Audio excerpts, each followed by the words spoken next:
இன்னைக்கும் தானியல் புத்தகத்தின் 5ஆம் அதிகாரத்தை நம்ம பார்க்கலாம். ஏற்கனவே 1ல இருந்து 4ஆம் அதிகாரம் வரைக்கும் நம்ம பார்த்திருக்கோம்.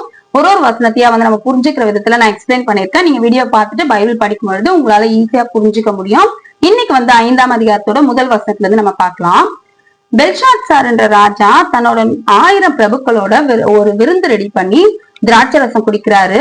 திராட்சை ரசம் குடிக்கிறப்போ அவரோட தகப்பன், அதாவது நேபுகாத் நேச்சார், எருசலேமோட தேவாலயத்துல இருந்து கொண்டு வந்த பொன் வெள்ளி பாத்திரத்துல தானும் தன்னோட பிரபுக்களும் மனைவிகளும் வழிபாட்டிகளும் குடிக்க அதை கொண்டு வர சொல்றாரு. அந்த பாத்திரங்களை எடுத்துட்டு வந்தாங்க. அதுல ராஜாவும் பிரபுக்களும் மனைவிகளும் வைப்பாட்டிகளும் குடிச்சாங்க. திராட்சை ரசம் குடிச்சு பொன் வெள்ளி வெண்கலம் இரும்பு மரம் கல்லாகிய தேவர்களை புகழ்ந்தாங்க. அப்போ ஒரு கைவிரல் வந்து விளக்குக்கு எதிரா சாந்து பூசப்பட்டிருந்த ஒரு செவர்ல வந்து எழுதின அந்த விஷயத்த ராஜா பாக்குறாரு. அப்போ ராஜாவோட முகம் வந்து மாறிடுச்சு. அவரோட சிந்தை வந்து அவரை பயங்கரமா கலங்க பண்ணுது. அவரோட இடுப்பு வந்து தளர்ந்து அவங்க கால்கள் வந்து ஒன்றோடு ஒன்று மோதி கொண்டது அப்படின்னு போடப்பட்டிருக்கு. அந்த அளவுக்கு பயம் வந்துச்சு.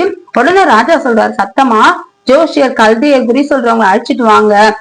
இந்த எழுத்தை வாசிச்சு இதோட அர்த்தத்தை சொன்னா ரத்தாம்பரமும் கழுத்துக்கு வந்து செயினும் அப்புறம் என்னோட ராஜ்யத்துல 3வது அதிபதியாகவும் வைப்பேன் அப்படின்னு சொல்றாரு. அப்ப எல்லா ஞானிகளும் வராங்க. ஆனாலும் அந்த எழுத்தை வாசிக்கவோ அதோட அர்த்தத்தை சொல்லவோ அவங்களால முடியல. ராஜா ரொம்ப கலங்கி அவரோட முகம் வந்து மாறிடுச்சு. அவரோட பிரபுக்கள் கூட திகைச்சு நிக்கிறாங்க. இதை யாராலையும் சொல்ல முடியல அப்படின்னு திகைச்சு நிக்கிறாங்க. ராஜாவும் பிரபுக்களும் சொன்னதை ராஜாத்து கேள்விப்பட்டு சாப்பிடுற இடத்துக்கு வராங்க. ராஜாவே நீர் வாழ்க, நீங்க கலங்க வேண்டியதும் உங்க முகம் மாறுபட வேண்டிய அவசியமும் இல்ல. உங்க ராஜ்யத்திலே உங்க கிங்டம்லயே ஒரு மனுஷன் இருக்கிறாரு. அவருக்குள்ள பரிசுத்த தேவனோட ஆவி இருக்கு. உங்க அப்பாவோட நாட்கள், அதாவது நேபுகாத் நேச்சாரோட நாட்கள்ல வெளிச்சம் விவேகம் தேவர்களோட ஆவி போல ஞானம் அவன்கிட்ட இருந்துச்சு. உங்க அப்பாவாகிய நேபுகாத் நேச்சார் சாஸ்திரிங்க ஜோஷியருக்கு மேல தானியலை வந்து அதிபதியா வச்சாரு. ராஜாவால பெல்தேஷாத்சார்னு சொல்லப்பட்ட தானியல் சொப்பனத்தோட அர்த்தத்தை சொல்றதும் புதை பொருளை வெளிப்படுத்துறதும் புரிஞ்சிக்க முடியாத விஷயங்களை வந்து எக்ஸ்பிளைன் பண்றது ஆவியும் அறிவும் புத்தியும் அவனுக்கு இருக்கு. அவனை இப்ப கூப்பிடுங்க, அவன் வந்து அர்த்தத்தை சொல்லுவான் அப்படின்னு ராஜாத்தி சொல்றாங்க. அப்ப தானியலை கூப்பிட்டு வந்து விட்டாங்க.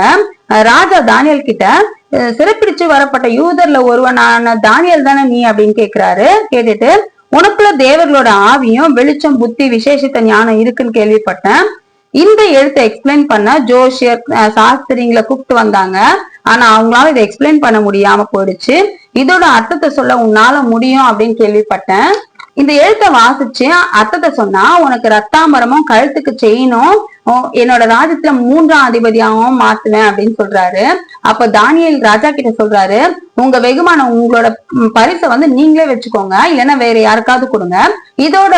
இத வாசிச்சு இதோட அர்த்தத்தை நான் சொல்றேன் அப்படின்னு சொல்றாரு.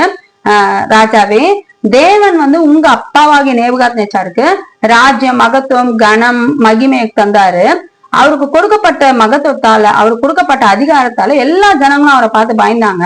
அவருக்கு சித்தமானவங்களை வந்து கொன்று போடுவாரு, அவருக்கு சித்தமானவங்களை உயிரோட வைப்பாரு, அவருக்கு சித்தமானவங்களை உயர்த்துவாரு, அவருக்கு சித்தமானவங்களை தாழ்த்துவாரு. அப்புறம் அவரோட இருதயத்துல வந்து ஒரு பெருமை வந்துச்சு. அவரோட ஆவி வந்து கர்வத்தால கடினப்பட்டு போச்சு. அப்போ அவரோட சிங்காசனத்துல இருந்து தள்ளப்பட்டாரு. அவரோட மகிமை வந்து அவரை விட்டு அகன்று போச்சு. அவர் மனுஷர்ல இருந்து தள்ளப்பட்டு மிருக இருதயம் அவருக்கு கொடுக்கப்பட்டுச்சு. காட்டு கழுதைகளோட வாழ்ந்தாரு. உன்னதமான தேவன் தமக்கு சித்தமானவங்களை அதிகாரி ஆக்குவார்னு அவர் புரிஞ்சுக்கிற வரைக்கும் புல்ல மேய்ஞ்சாரு. அவரோட சரீரம் வந்து பனியில நனைஞ்சிச்சு. அவரோட மகனா இருக்கிறவங்களுக்கு இதெல்லாம் தெரிஞ்சிருந்தோம் உங்க இருதயத்தை தாழ்த்தாம ஆண்டவருக்கு விரோதமாக உங்களை உயர்த்தினீங்க. ஆலயத்து பாத்திரங்களை நீங்க பிரபுக்கள் மனைவிகள் வைப்பாட்டிகள் திராட்சை குடிச்சீங்க. இது மட்டும் இல்லாம தம்முடைய கையில் உங்க ஆவி வச்சிருக்கிறவரும், கர்த்தருடைய கரத்துல தானே நம்முடைய ஆவி இருக்கு, அதுதான் சொல்றாரு. தம்முடைய கையில உங்க ஆவியை வச்சிருக்கிறவரும் உங்க வழிகளுக்கெல்லாம் அதிகாரியுமா இருக்கிற தேவனை நீங்க மகிமைப்படுத்தாம பார்க்கவும் முடியாது கேட்கவும் முடியாது உணர்வும் முடியாம இருக்கிற பொன் வெள்ளி வெண்கலம் இரும்பு மரம் கல்லா இருக்கிற தேவர்களை புகழ்ந்தீங்க. அப்பதான் இந்த கையிருப்பு வந்து இதை எழுதுச்சு. எழுதப்பட்ட எழுத்து என்னன்னா மெனே மெனே தெக்கேல் உப்பாசிம் என்பது. இதோட அர்த்தம் என்னன்னா, மெனே அப்படின்றதுக்கு தேவன் உன் ராஜ்யத்தை மட்டிட்டு அவ்வளவுதான் அப்படின்னு சொல்லிட்டு ஒரு எல்லை வச்சுட்டாரு, அதுக்கு முடிவு கட்டிட்டாரு. தெக்கேல் அப்படின்றதுக்கு நீ தராசுல எடை போடப்பட்டு குறைவோட காணப்பட்டாயினும் பெரேஸ்ன்றதுக்கு உன்னோட ராஜ்யத்தை பிரிச்சு மேதியருக்கும் பெர்ஷியருக்கும் கொடுக்கப்பட்டதுன்னு அர்த்தம் அப்படின்னு சொல்றாரு. அப்ப பெல்ஷாத்சார் அவனுக்கு சொன்ன பரிசை கொடுத்து ராஜ்யத்துல 3ஆம் அதிபதியா மாற்றினாரு. அன்னைக்கு நைட்டே பெல்ஷாத்சார் ராஜா கொலை செய்யப்படுறாரு. மேதியனா இருக்கிற தரியுன்ற ராஜா தன்னுடைய 62ஆம் வயசுல ராஜ்யத்தை கட்டி கொண்டார். 5ஆம் அதிகாரத்துல சொல்லப்பட்ட காரியங்கள் இதுதான் பெல்ஷாத்சார் ராஜாவோட காரியங்கள். இந்த அதிகாரத்துல நாம தெரிஞ்சுக்க விஷயம் என்னன்னா, தன்னுடைய தகப்பனாகிய நேபுகாத்நேச்சார் தன்னுடைய பெருமையினாலும் அகந்தையினாலும் தன்னுடைய ராஜ்யத்தை இழந்தாரு. அது தெரிஞ்சிருந்தோம் அவருடைய மகனா இருந்த பெல்ஷாத்சார் அதே பெருமையோட அகந்தையோட இருக்கும் பொழுது கர்த்தர் இவரோட ராஜ்யத்தையும் பறிச்சிடுறாரு. நம்மளுடைய வாழ்க்கையில பெருமையும் அகந்தையும் நமக்கு கொடுக்கப்பட்ட ஸ்தானத்துல இருந்து நம்மளை தள்ளி விட்டோம். அதனால அந்த பெருமையை ஓரம் கட்டிட்டு எதுவா இருந்தாலும் மேன்மை பாராட்டுகிறவன் கிறிஸ்துவை குறித்தே மேன்மை பாராட்ட கடவன் அப்படின்னு வேதம் சொல்லுதுல்ல. எதுவா இருந்தாலும் நம்ம கர்த்தரை குறித்து மேன்மை பாராட்டு, நம்முடைய உயர்வுகள்ல கூட கர்த்தரை நம்ம உயர்த்தி வாழும்போது கர்த்தர் நிச்சயம் இன்னும் மேன்மேலும் ஆசீர்வதிக்க வல்லவராய் இருக்கிறார். ஆமென்.